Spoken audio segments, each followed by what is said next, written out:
முதுகலை ஆசிரியர் தேர்வுக்கு தயாராகி வரக்கூடிய உங்கள் அனைவருக்கும் என்னுடைய இனிய வணக்கம்.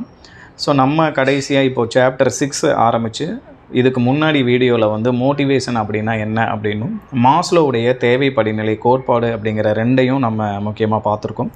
இந்த 6வது சாப்டர் யூனிட் வந்து ரொம்ப முக்கியம் எஜுகேஷனல் சைக்காலஜியில். ஏன்னா இதுக்கப்புறம் வரக்கூடிய தலைப்புகளும் ரொம்ப முக்கியத்துவம் எக்ஸாம் பாயிண்ட் ஆஃப் வியூவில் பார்க்கும் பொழுது. அதனால் நல்லா இதை கவனிச்சுக்கோங்க. ஸோ இந்த சாப்டரை பொறுத்த வரைக்கும் இப்போ நம்ம அடுத்து பார்க்க போகிறது வந்து தியரிஸ் ஆஃப் மோட்டிவேஷன், ஊக்குவித்தல் தொடர்பாக என்னென்ன தியரி முக்கியமானதாக இருக்குது அப்படிங்கிறது தான் இந்த வீடியோவில் பார்க்க போகிறோம். அதுக்கு முன்னாடி இந்த வீடியோவோட டிஸ்கிரிப்ஷனில் வந்து ஒரு லிங்க் கொடுத்துருக்கேன். ஒரு 10 கேள்வி இதுக்கு முன்னாடி நாம் பார்த்த மோட்டிவேஷன் அப்புறம் மாஸ்லோவுடைய தேவை படிநிலை கோட்பாடு ரெண்டையும் சேர்த்து ஒரு 10 கேள்விகள் ஒரு குவிஸ் உங்களுக்கு கொடுத்துருக்கேன். ஸோ அதையும் ஒரு தடவை நீங்கள் எல்லோரும் அட்டன் பண்ணி பாருங்கள். வீடியோ பார்க்காதவங்க வீடியோவை பார்த்துட்டு வந்து அந்த கொஸ்டின் அட்டன் பண்ணிங்கன்னா ஈஸியாக நீங்கள் ஸ்கோர் பண்ணலாம். ஓகே, ஸோ இன்றைக்கி நம்ம கான்செப்டுக்குள்ளே போகலாம்.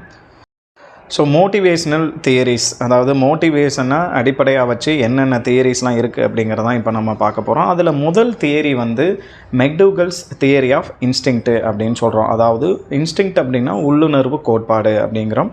இதை இப்போ நீங்கள் ஸ்க்ரீனில் பார்க்குறீங்க. According to this theory our instinct are the springboards of our behaviour. ஒருத்தருடைய நடத்தைக்கு அடிப்படை காரணமாக அடிப்படை ஒரு தளமாக அமைகிறது வந்து என்ன அப்படின்னா ஒருத்தருடைய உள்ளுணர்வு தான் அப்படின்னு சொல்லிட்டு இந்த தியரியில் சொல்கிறாரு மெக்டூகல். இவருடைய இந்த தியரி படி ஆல் ஹியூமன் பிஹேவியர், மனிதனுடைய எல்லா நடத்தைக்கும் ஏதாவது ஒரு குறிப்பிட்ட உள்ளுணர்வு அடிப்படையாக இருக்கும் அப்படிங்கிறத வந்து எக்ஸ்பிளைன் பண்ணியிருக்கிறாரு இந்த தியரியில். அதை தான் இங்கே நம்ம சொல்கிறோம், மனித நடத்தை குறிப்பிட்ட உள்ளுணர்வால் ஏற்படுகிறது அப்படின்னு சொல்கிறோம். நம்ம சொல்லுவோம் இல்லையா, நம்ம சாதாரணமாக எனக்குள்ளே ஏதோ ஒரு பச்சி சொல்லிச்சு, ஒரு உள்ளுணர்வு இருந்துச்சு, இன்ஸ்டிங்க்ட் எனக்கு வந்துச்சு அப்படின்லாம் சொல்லுவோம் இல்லையா. ஸோ அந்த மாதிரி ஒருத்தருடைய நடத்தை கண்டிப்பாக அவருடைய உள்ளுணர்வன் காரணமாக தான் அதுதான் ஒரு மோட்டிவேஷனாக இருந்திருக்கு அப்படிங்கிறது தான் இந்த மெக்டூகல்ஸுடைய தியரி ஆஃப் இன்ஸ்டிங்க்ட் அப்படின்னு சொல்கிறது. மொத்தம் இவர் ஒரு 14 உள்ளுணர்வுகளை வந்து வரையறுத்திருக்கிறாரு. ஸோ இதுதான் இவருடைய தியரி. இப்போ நம்ம ரெண்டாவதாக பார்க்குற தியரி வந்து ஹல்ஸ் டிரைவ் ரிடக்ஷன் தியரி, ஹல்லின் உந்த கொள்கை இல்லைனா உந்த குறைப்பு கோட்பாடு அப்படின்னு கூட இதை நம்ம சொல்லுவாங்க. 1943 கிளார்க் லியோனார்ட் ஹல் அப்படிங்கிற ஒரு ப்ரொஃபஸர் ஆஃப் சைக்காலஜி, அவர் தான் வந்து இந்த உந்த கொள்கையை, உந்த குறைப்பு கொள்கையை வந்து அறிமுகப்படுத்தியிருக்கிறாரு.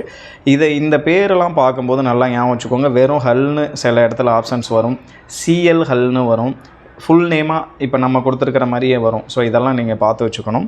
இதுக்கு இந்த தியரிக்கு இன்னொரு பேர் இருக்குது, புஷ் தியரி ஆஃப் மோட்டிவேஷன் அப்படின்னு சொல்லிட்டு சொல்கிறோம்.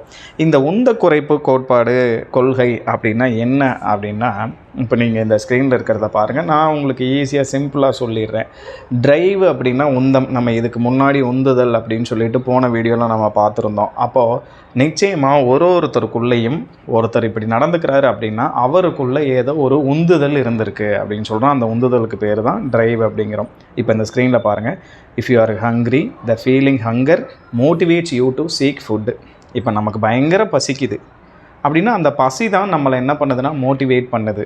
எதுக்கு? போய் சாப்பிடு அப்படிங்கிறதுக்கு. அப்போது அந்த பசி இருக்கு இல்லையா, அந்த பசி தான் நமக்கான உந்துதல் அப்படின்னு சொல்கிறாரு. அப்போது இதுக்கு முன்னாடி நாம் பார்த்த அந்த தியரியில் வந்து மெக்டூகல் என்ன சொல்கிறாருன்னா உள்ளுணர்வு தான் மோட்டிவேட் பண்ணுதுங்கிறாரு.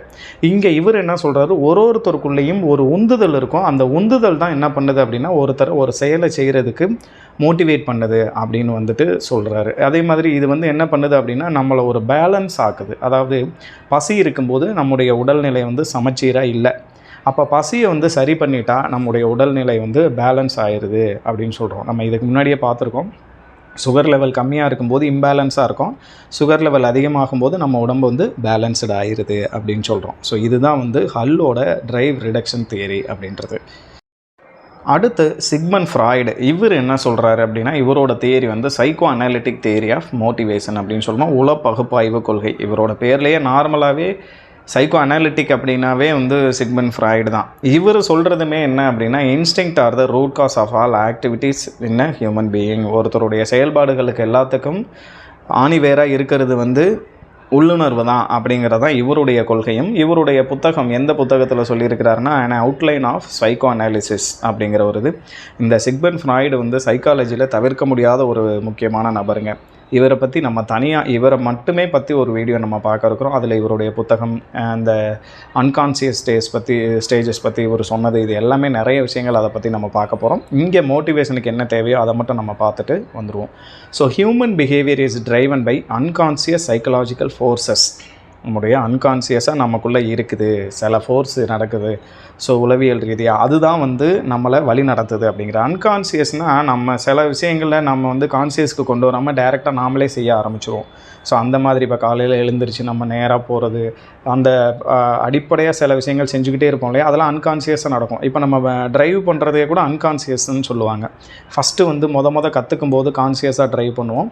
கொஞ்ச நாள் நல்லா கற்றுக்க ஆரம்பிச்சிட்டோம்னா அன்கான்சியஸ் டிரைவிங் ஆட்டோமேட்டிக்காக நம்முடைய கால் அந்த பிரேக்குக்கு போகும், கை ஸ்டியரிங் திருப்புறதுக்கு போகும். இதெல்லாம் இந்த ஒரு சொல்லியிருக்க தியரியில் வர்றது. So particularly instinctual desires and conflicts. இவர் ஃப்ராய்டை பொறுத்த வரைக்கும் என்ன சொல்கிறாரு அப்படின்னா, மனநிறைவு அப்படிங்கிற ஒரு வார்த்தையை சொல்கிறாரு. அதுக்கு முன்னாடி இங்கே பார்த்துக்கோங்க, ஒவ்வொரு ஹியூமன் பீயிங்குள்ளேயும் நிறைவேறாத ஆசைகள் நிறைய இருக்குது. முக்கியமாக இவர் பாலுணர்ச்சி, செக்ஸு பற்றி, செக்ஸுவல் ஏர்ஜ் பற்றி சொல்கிறாரு. அதாவது ஒரு மனிதனுக்குள்ளே பாலுணர்வு அதிக ரீதியில் இருக்கும், நிறைவேறாத நிறைய ஆசைகள் உள்ளே இருக்கும். அதெல்லாம் ஒரு மனநிறைவுக்கு வந்துச்சு அப்படின்னா அதுதான் கிராட்டிஃபிகேஷன், மனநிறைவு அப்படின்னு சொல்கிறோம். இப்போ மனநிறைவு ஏற்படுற வரைக்கும் அவனுடைய மோட்டிவேஷன் அதை தொடர்ந்து இருந்துக்கிட்டே இருக்கும். மனநிறைவு ஏற்பட்டுருச்சுன்னா அந்த விஷயத்தில் அதோடு அவனோட மோட்டிவேஷன் இதெல்லாம் முடிஞ்சு போயிடும், இன்ஸ்டிங்க்ட்டு முடிஞ்சு போயிடும் அப்படிங்கிறாரு. அதாவது ஒரு பொருள், ஒரு சாப்பாடே இருக்குதுன்னு வச்சுக்கோங்களேன், நமக்கு முக்கியமாக இந்த சாப்பாடு கண்டிப்பாக கிடைக்கணும்னு நான் ரொம்ப நாளாக எனக்குள்ளே ஒரு ஆசை இருந்துச்சு, இதை நான் சாப்பிட்டு பார்க்கணுன்னு தோணிக்கிட்டே இருந்துச்சு அப்படிங்கிறதுலாம் நமக்குள்ளே இருந்திருக்கும். அதை நம்ம சாப்பிட்டு முடித்ததுக்கப்புறம் அந்த விஷயம் அதோடு நமக்கு என்ன ஆயிரும்னா நம்ம ஸ்டாப் பண்ணிடுவோம், அதை நோக்கி அடுத்து ஓட மாட்டோம். ஸோ இந்த மாதிரி விஷயத்தை சொல்கிறது தான் என்ன அப்படின்னா சிக்மண்ட் ஃப்ராய்டோட psychoanalytic theory of motivation. இதில் இவர் முக்கியமாக இந்த செக்ஸ் ரிலேட்டடான விஷயங்களை, ஏன்னா ஒவ்வொரு ஹியூமன் பீயிங்குள்ளேயும் பாலியல் ரீதியிலான நிறைய ஆசைகள் இருக்குது. அதெல்லாம் மனநிறைவை தரும்போது அந்த ஆசைகள் அந்த உந்துதல் ஸ்டாப் ஆயிரும். அந்த மாதிரி உள்ளுணர்வு நிறைய ஒருத்தருக்குள்ளேயும் இருக்குதுன்னு சொல்கிறது தான் இந்த சிக்மண்ட் ஃப்ராய்டுடைய தியரி. ஸோ இதில் நாம் பார்க்க போகிற கடைசி தியரி ஆட்லர்ஸ் சோசியல் அர்ஜஸ் தியரி அப்படின்னு சொல்கிறோம். சமூக தூண்டல் கோட்பாடு. ஆட்லர் அப்படிங்கிற ஒருத்தர் இந்த தியரியை சொல்லியிருக்கிறாரு. இவர் சொல்லியிருக்கிறது முக்கியமாக தனிநபர் உளவியலை பற்றி. ஒரு தனிநபர் ஆனால் இந்த சமுதாயத்தில் எப்படி இந்த மோட்டிவேஷனாக தூண்டப்படுறாரு அப்படிங்கிறத பற்றி சொல்லியிருக்கிறது. இப்போ இவர் சொல்கிற தியரியை பாருங்கள். Human beings are motivated by social urges. இந்த சமூகத்தில் ஏற்படக்கூடிய தூண்டலும் அடுத்தவர்களை பார்த்து இந்த சமுதாயம் என்ன நம்மக்கிட்ட எதிர்பார்க்குதுங்கிறத வச்சு நாம் எப்படி அதுக்கு ரியாக்ட் பண்ணுறோம் அப்படிங்கிறத பற்றி சொல்கிறது தான் இவருடைய தூண்டல் கோட்பாடு. இப்போ அடுத்த பாயிண்டில் சொல்லியிருக்கேன் பாருங்கள். Posits that humans are primarily driven by social connectedness and striving for superiority or success அப்படின்னு சொல்கிறோம். அதாவது இப்போ ஒருத்தர் நான் என்னுடைய லைஃப்பில் ஒரு பெரிய நிலைக்கு வரணும், ஒரு பெரிய இடத்துக்கு வரணும், சுப்பீரியராக நான் ஒரு பெரிய ஆஃபீஸர் அளவுக்கு இருக்கணும், உயர்ந்த நிலையில் இருந்துக்கிட்டு நான் என் சமுதாயத்தில் உயர்ந்த நிலையை அடையணும் அப்படிங்கிற மாதிரிலாம் ஒரு ஆசைலாம் நமக்குள்ளே ஒரு உந்துதல் இருந்துக்கிட்டு இருக்கும். அந்த உந்துதல் எதனால் ஏற்படுது அப்படின்னா இந்த சமுதாயத்தினால தான் ஏற்படுது. இந்த சமுதாயம் நம்ம நிறைய தூண்டல் கொடுக்குது. ஸோ இந்த சமுதாயத்தில் ஏற்படுற தூண்டல்னால நான் நிறைய விஷயங்களுக்கு ஆசைப்படுறேன், என்னை அது உந்தி தள்ளுது அப்படிங்கிறது தான் இந்த ஆட்லருடைய சமூக தூண்டல் கோட்பாடு அப்படிங்கிறது சொல்லியிருக்கு. ஸோ தியரிஸ் பொறுத்த வரைக்கும் இதுதான் நம்ம இந்த மோட்டிவேஷன் ரிலேட்டடான தியரிஸு. இதில் கண்டிப்பாக இந்த சாப்டர் ரொம்ப முக்கியம். நீங்கள் எல்லா வீடியோஸும் ஃபுல்லாக பாருங்கள், கிளியராக அண்டர்ஸ்டாண்ட் பண்ணிக்கோங்க. தியரியோடு சேர்த்து வருஷம் பெயர்லாம் படிக்கும்போது ரொம்ப எளிமையாக இருக்கும். இந்த சாப்டரில் ஒருத்தருடைய பேரை கொடுத்துட்டு அவரோட என்ன தியரின்னு சொல்லிட்டு பொருத்துகுதல் அப்படிங்கிற மாதிரி வினாக்கள்லாம் கேட்க வாய்ப்பு இருக்குது.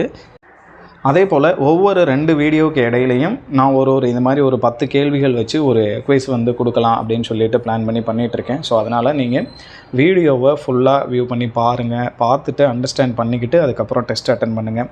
உங்களுடைய கொரீஸ் இல்லை கமெண்ட்ஸு, உங்களுக்கு வகுப்பு பற்றின உங்களுடைய ஒரு அபிப்பிராயம், என்ன வகுப்பு நல்லா இருக்கா, எப்படி போயிட்டுருக்குங்கிறதெல்லாம் சொன்னிங்கன்னா எனக்கு இன்னும் கொஞ்சம் ஒரு ஸ்டிமுலேட்டடாக இருக்கும்.